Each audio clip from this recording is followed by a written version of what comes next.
Hey everyone, thanks for coming out. Give them a hand. You know,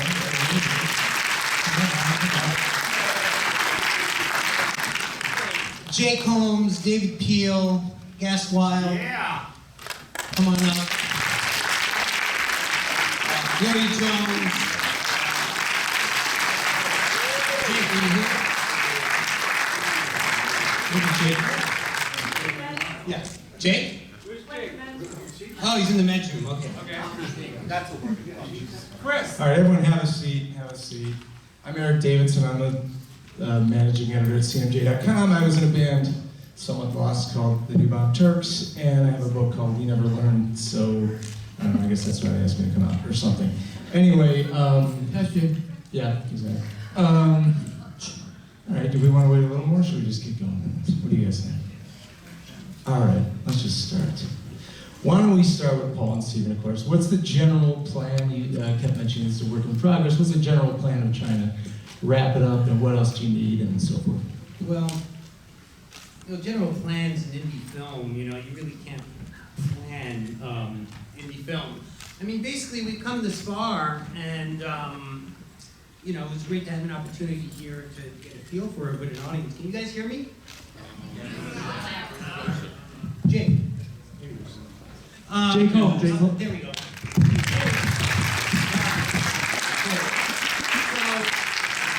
We're at a point where we kind of want to lock it, and we want to find some more money to wrap it up.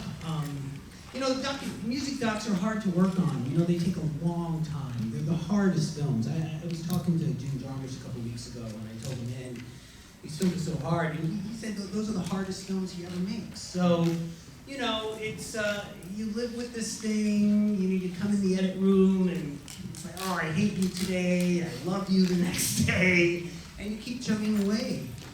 So we want to finish it soon, really soon, sooner than later. And I think, when you deal with, Steve and I we like deep subculture. It's less interesting for us to make a film about a big celebrity superstar who's super wealthy and paying for his own film than it is to really dig down. And, this is the first time I saw the film with an audience, and, there was this outlaw culture. It was like a street hustle, and these stories kind of push and shove each other. The people at the record companies, the people in the music business, the people at the clubs, they were all kind of hanging out with each other. Chris Robison. Chris Robison, yeah. We kind of felt this connective tissue of this hustle, So we want to finish it soon. We're going to stop talking.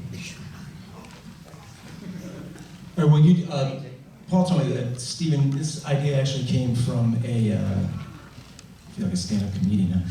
It came from a book that you were maybe thinking about putting together, or about basically trying to connect some New York musicians that didn't make it. Well, I think the unique point about the documentaries that Paul and I have made with American Hardcore and now with Lost Rockers is the attached book.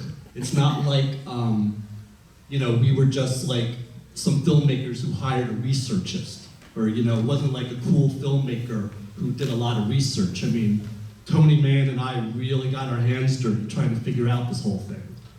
And what I kind of realized is that there's a new genre of, we haven't had a new sound in music in many years, but the rediscovery of music largely through the internet is a genre. It is the finding of all these kinds of musicians who weren't, it wasn't part of the top-down commerce of the music business. Maybe they didn't succeed there, but from the bottom up, which is art, that's where you see the success. And there's this whole, another genre I'm seeing is this whole thing about great forgotten musicians in films. And we're not friends with these other directors, but they're searching for Sugar Man and 20 Feet from Stardom and the new Wrecking Crew film. And we're just kind of, it's just a zeitgeist that's going on. There's a feeling like when we did American Hardcore, we always talked about in the hardcore days, it wasn't like there was an internet or even like MTV. It was just this feeling that everybody had to play this loud, fast, aggressive, antisocial music. And it's not too different. You know, in other words, there's like a mindset that goes on that people are thinking this now. I did want to ask about that because you make a movie like American Hardcore, and you know, that generation, I always feel like after punk rock, the ideas of success in the industry and everything just got much more suspicious with musicians. And you come up through that world. What got you interested in talking to people from a generation that actually thought maybe they could make a living out of all this shit? You know, that's a very different kind of, Making you a know, living world. is, you know, it's independent film. Some films you just make because you really need to make them. I mean, this film really started with Steve's research on a forthcoming book, I think. He was really starting to research about the history of New York rock. And we were like, what are we going to do now? American Hardcore, we were part of that story. This film is their stories. And, you know, Steve would go, hey, you know, look at this guy I found. You know, he did this. And I'm like, wow, that's interesting. And it was like 50, 60, 80 people we went through. And it was really about choosing, I think we chose we could wheedle it down to 30, to 20, and we shot 12, and there was 8 in the movie. And it was finding a way that these stories could connect with each other and push and shove each other and show that there was, rock and roll was kind of a hustle, you know, and it's just not like that anymore. The hustle's been taken over by the big internet companies, you know. Now people are hustling on Facebook and Twitter. But there was a street value. Everybody was hanging out, and I feel that is that's something special, you know, that just, you know, I don't know if kids can experience that. Yeah, you know, we always talk about, I think, you know, here we are in Lincoln Center, and I think everybody knows a little about art. But, you know, we all know that the great artists are the ones who get discovered later in their lives. Well, here you go. This is it. I want to hear This is some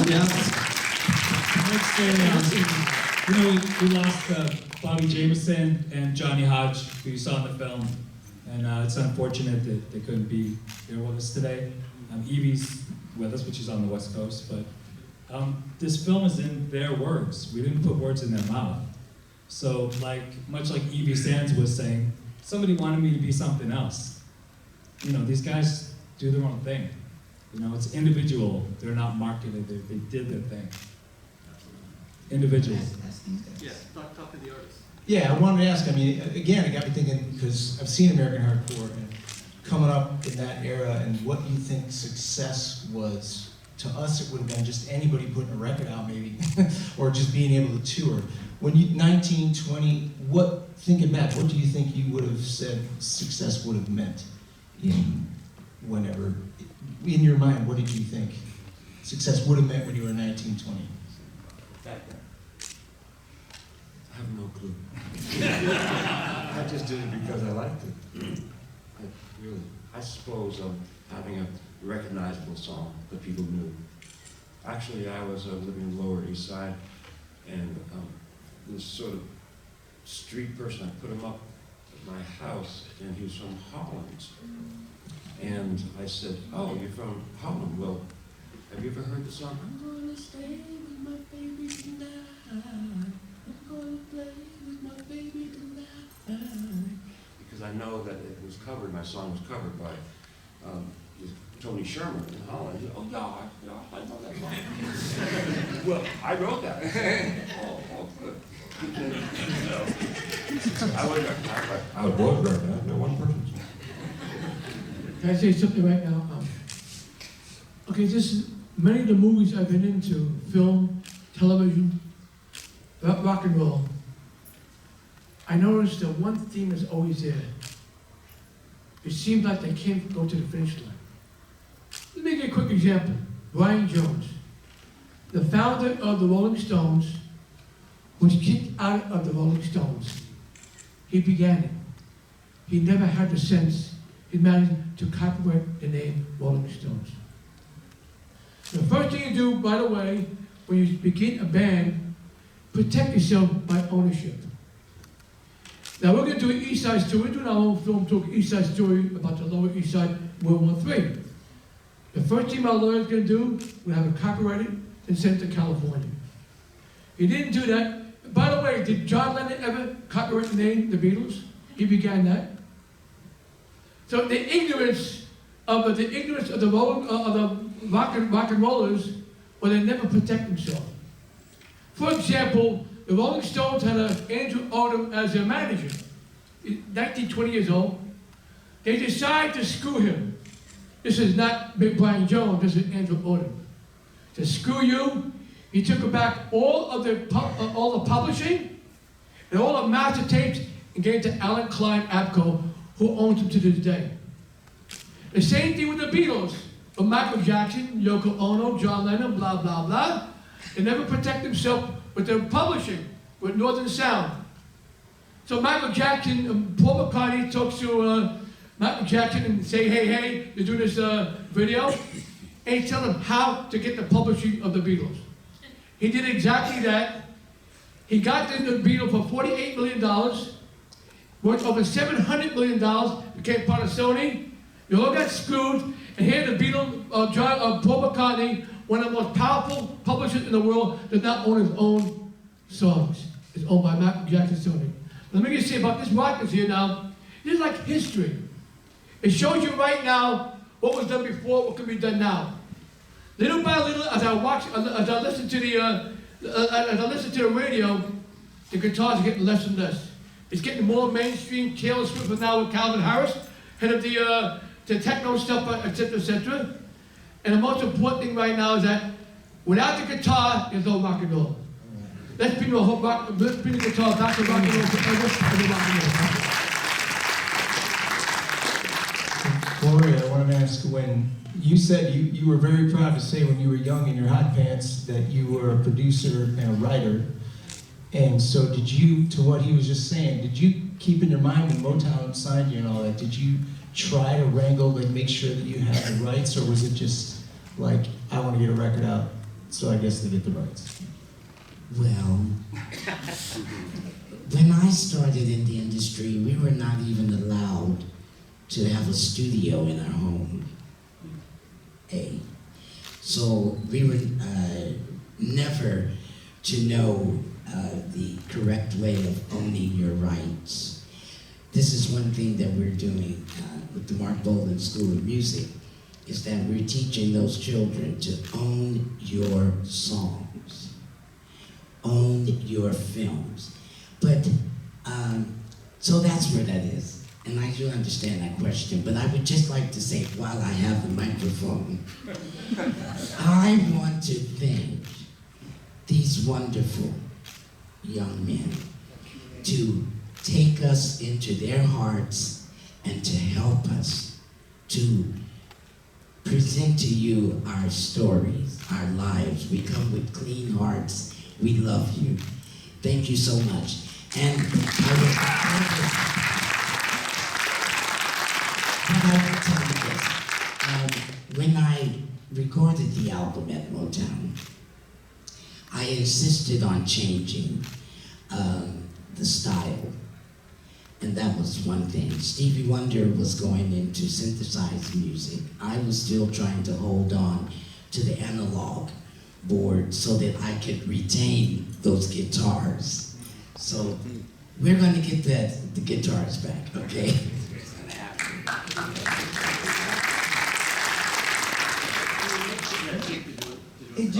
I do want to say one thing, that you guys were watching the film, and we're watching ourselves, and our lives are collapsed into this, like, for us, maybe for my life, you saw, I don't know, 15 minutes of my life, and I'm watching 15 minutes of my life, and I'm, holy crap. I mean, but I think some people think that because, quote unquote, lost rockers, our lives have been very successful, and the story that goes, it's a much longer and much more involved story, and so you're sitting here going, well, I hope people aren't thinking that we failed in any way, because our lives have been extremely successful, and it's been great, and what you did, I fell in love with all these guys. I don't know these guys. I want to go to Africa with you. Can I paint the house? You know, it's like, and you did that with love. I mean, you really did that with love. And I just want to add to that. I mean, you know, it's very hard when you have 8 characters and you make a 90-minute film, so you have to make some choices, and you try to find the connective tissue.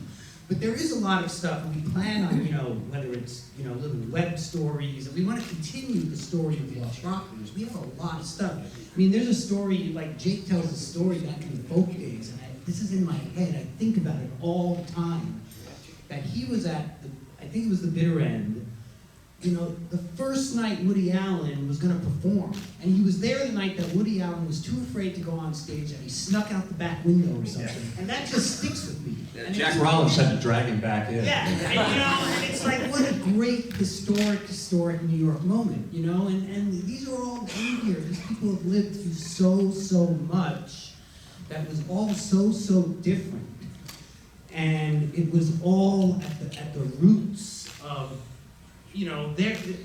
these 60s, 70s, and 80s was such a different, special time in rock and roll, and I got to experience, and Steve got to experience a little bit of it at the end. And it's totally different now. It's in the 90s, the record companies were all hustling. Everybody was kind of a crook, whether it was, back in the 60s and 70s rock. By the late 80s, 90s, it gets conglomerated to corporations, and now it's multinational corporations, and it's 2 or 3. It's like YouTube and iTunes, so it's changing a lot. But what these guys represented, it just felt funner. It was harder, it was tougher. You were winning, you were losing, you were crying, you were smiling. You were all chasing after the same men and women and doing the same drugs, hanging out in the same places, but it was fun. And it just kept being fun, and that's why you did it. And the main criteria in our choices for these people was that they had to still be doing music, and they had to still have the attitude today. And like Chris says at the end of his segment is like, my shrink told me if I don't do music, I'm gonna die. And all these people feel that way in one way or another. And that's what's so special. I love the music. It's in my blood, I can't do anything else. And I want to thank these guys for letting us tell the story, and I love all these people who are in it. Everyone's story was so moving, and I'm going to keep rocking till I drop.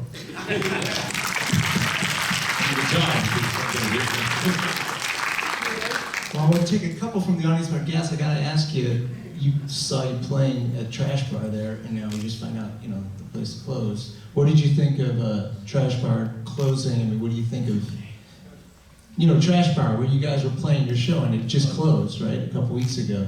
Yeah, it's sad. All these clubs are closing in New York. I mean, there's clubs only in Brooklyn, but I haven't been to any of them. But hardly. But there's lots of clubs closing, and there's plenty of rockers around. We need more places to play, not less. Oh yeah, there's way more rockers in place. Audience, any questions you want to ask? Yeah, let's get to the audience. How about right there? I just wanted to ask a question, I guess, for the filmmakers about the editing. And maybe you could, and I guess that has to do with the story. Yeah, I mean, can we just say that Paul Rachman's a great filmmaker and editor? Yes. And all that great editing in American hardcore you kind of see here too. Well, the editing in American hardcore and this, these films are really handmade. It's not like, I've made films with big crews, I've made music videos that had budgets that were, a million times, what we had to make this. And, you have a big crew and you know how to use them, you can make stuff really slick, but sometimes it just doesn't have any soul. These are really handmade. And, I end up living with this thing. On the editor, I've been editing for 33 years and directing for 30. I started as an editor, and you really just try to find some emotion, some connective tissue, and these films are really hard. You really got to live with them a long time, and the process here was we shot all these people, and I'll make this really as brief as possible. We edited each character completely. And some of them were an hour long. Bobby Jameson's story is almost 2 hours long, And then you look at that and you see what you have archival for, because the thing about, the big stars, Bobby Jameson was on all these TV shows and they used to kinescope them, so they were filming film of the TV screen live. But they would only kinescope the big stars, so all the, Bobby, I was on this show and I was on that show, but it doesn't exist. You know, it was never recorded. So you look for what you have archival for, and you have to start killing your darlings, you know, and then you keep the stuff that you have some archival for, and you try to connect the tissue. So then it's like, you know, you don't want to show each character for 20 minutes and then go on to the next one. It was much more entertaining to try to bounce around. I like the way you edited. You know, and connect it. Keeps it moving. And you look for the rhythm, and you look for the emotion, and you look for something that feels right. And one day you're in the edit room, and it's like, oh, it's not feeling right, I don't know, whatever. You go away for a week, you come back. Documentaries like this that are very, very, you know, this is like a crew of 3 people making this whole thing. You know, you gotta let it bake. And you gotta come back, and the edginess of it, the off-kilterness of it is rock and roll. You know, American Hardcore, when we made that, I knew that this had to look and feel and sound like a 17-year-old kid who made it in a basement in 1982. You know, and this film needs to feel a little bit like rock and roll has its up and down, and it's a hustle, and it's, you know, you don't know what's going to happen, and you take chances, and you win and you lose, and you just want that skittish feeling. So that was the kind of the process, of weeding it down and just looking for a feel. Then there's stuff that you don't see that we worked on for hours or months that didn't happen.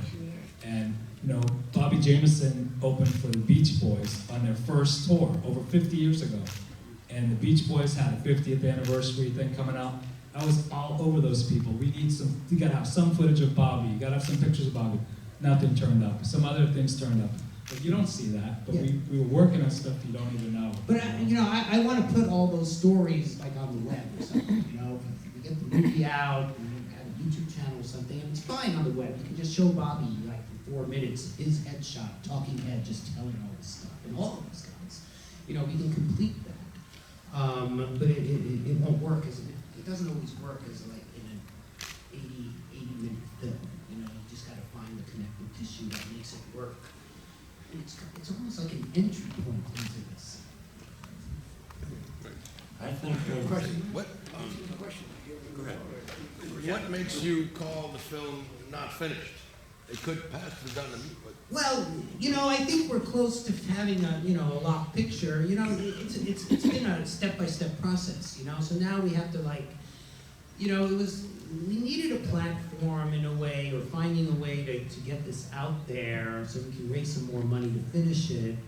You know, it'd be great to find a distributor to finish it with, or you know, we can raise money other ways. But it was just time to show it and stop like watching it, you know, in my edit room, 2 guys and a computer. You know, you just got to find the breath. So. You know, technically the film isn't finished with licensing and you know, filling it, you know, making it look prettier.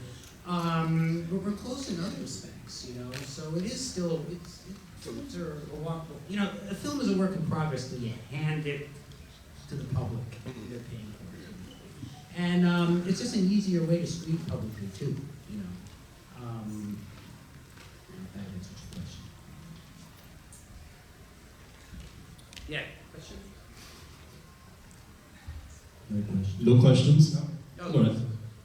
Could I ask Ms. Jones, whatever became of your partner in crime at Motown? The young woman shown in the film? Is it Miss Sawyer? Pap Sawyer. Yeah. Yes, she's still writing, and we speak. We're Facebook friends. and we can still write a song over the phone, you know. But she's still there, and I appreciate everyone that came into my life. I was very lucky, and I met Tony through my son Roland, and he introduced me to my young brothers over here. But I met her when I was 8 years old. That's right. T-Rex concert. Am I trying to hide my age? That's Sure. okay. Yeah, okay. But I knew Mark a little bit. That story. I knew Mark a little bit, and then I went one year, all of a sudden Gloria was in the band. The next time, it was a Joint in the Woods. I went up and, who's that little rock and roller? And, oh, that's Tony, we know that guy. And then I met Gloria for a minute then. Years later, I was in a club, and Roland came up to me and just said, hey, I'm Roland. And I said, yeah, I know, you know, if you need a drummer sometime. I'll play with you."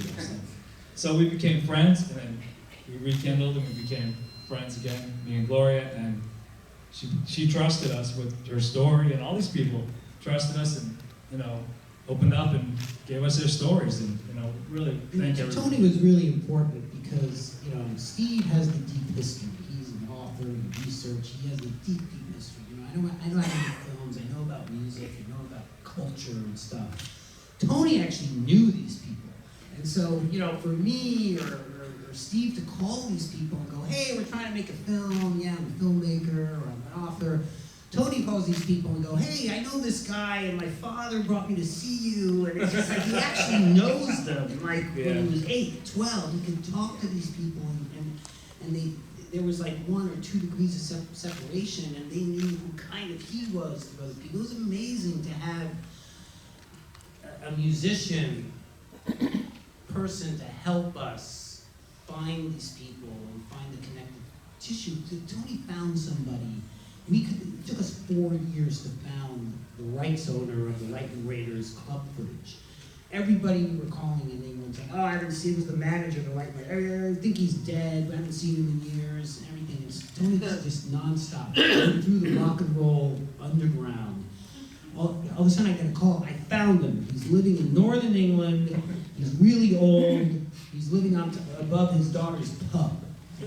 Found the guy, and it was the only footage we had of the Lightning Raiders. Our rights attorneys were like, "You have to find this guy or you can't use it. What if somebody pops out of nowhere and sues you because it's in there?" And Tony found him. I just couldn't believe it. I thought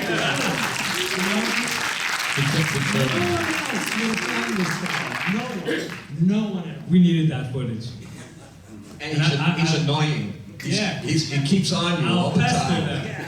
That was my first gig, by the way. And can I just say something very quickly?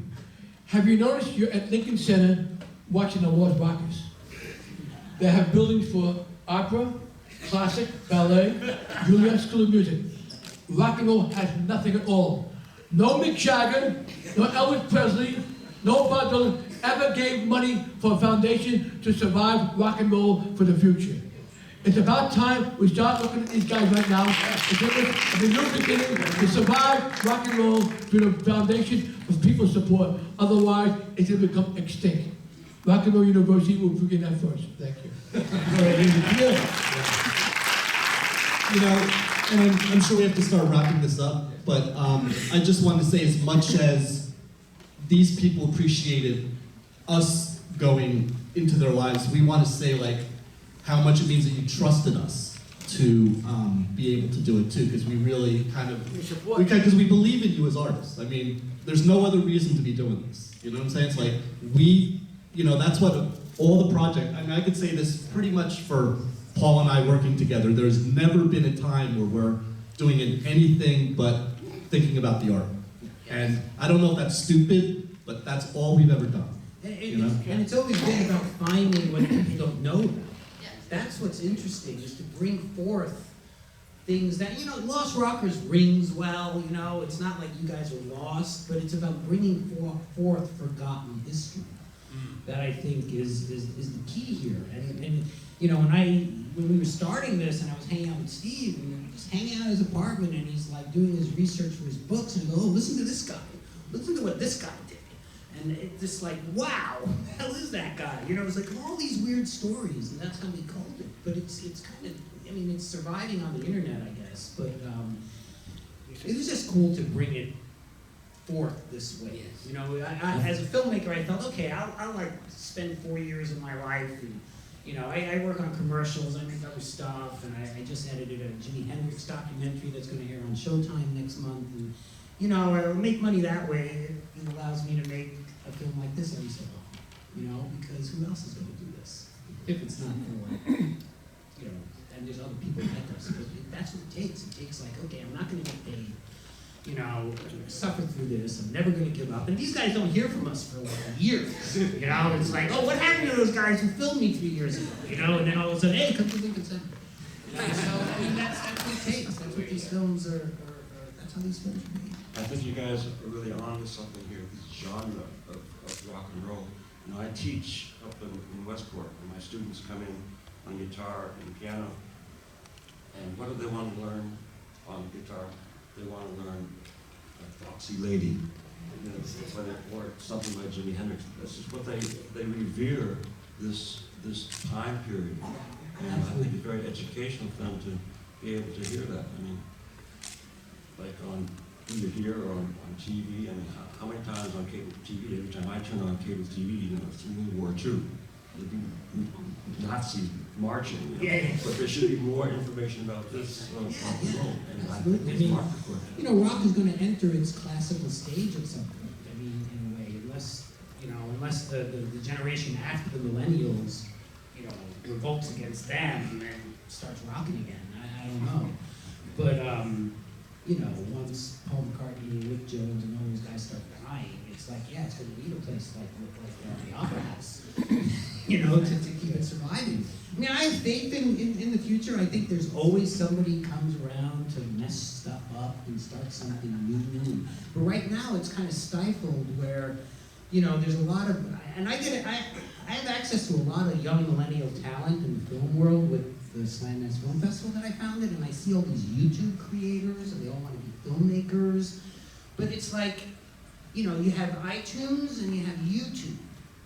And those are the two places they go to do their stuff. It's only two places. It's worse than 4 record companies, you know? So until that starts breaking down and the generation after millennials start going, fuck YouTube and fuck iTunes, we're not going to do it that way, we're stuck. We're in this in-between time, I think, you know? But I have faith in the human spirit that somebody's going to come around and say, fuck it, you know? We're going to do something different, you know? Whether it was like the Ramones in '73 or the Sex Pistols in '76 or somebody like that is going to, you know, mess stuff up to open it up again. But I don't know how long it's going to take. I think if you look, you're on the streets, you'll see an awful lot of stuff that's going on that went on when we were doing the same thing. If you go to Brooklyn, there are bars all over Brooklyn. Yes. People come to hear music, they don't know the band, and they'll come in, and if the band is good, they'll rock out.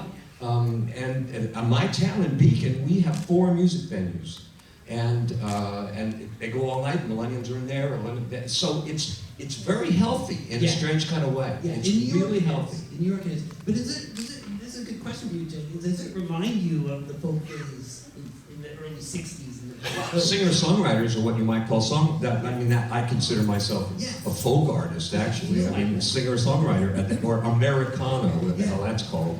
But that's the new kind of like folk music thing. So you can recognize that. Yeah, in your absolutely. past. Yeah, sure. Hey, by the way, let's get to the point while we're here. If anyone would like to invest in keeping rock and roll history prolonged, see us the end of the show. We'd be glad to have you help us out. The film needs support like investors do for any other corporation or company, or art form, like Lincoln Center. They have people who support the arts. The same thing right is this is a very profound piece of history and current event. So if anyone interested, who knows someone interested, online or offline, let us know after this event how you can help out. We'll be glad to accommodate you too. Thank you. Thanks for everyone for coming out series. Thanks so much. Thank you. Thank, like, 2 more. John Von Drasek, our graphics artist, he's given so much to us. He's here. And Bob Brewer is here. I haven't seen him yet, but I saw him walk in. He's in the back. Bob, thanks for Bob your Brewer. generosity, your patience, your pictures, your little money. I'll scan your negatives, whatever. But thank you for supporting us and helping us and being there. And the other people being that a rock helped and us roller. a little on the film, Jolly, Alan Rand. Everybody else. A lot of people really, there helped us with the so film. thank you. Okay, thank you. We're out to drink across the street. Come join us.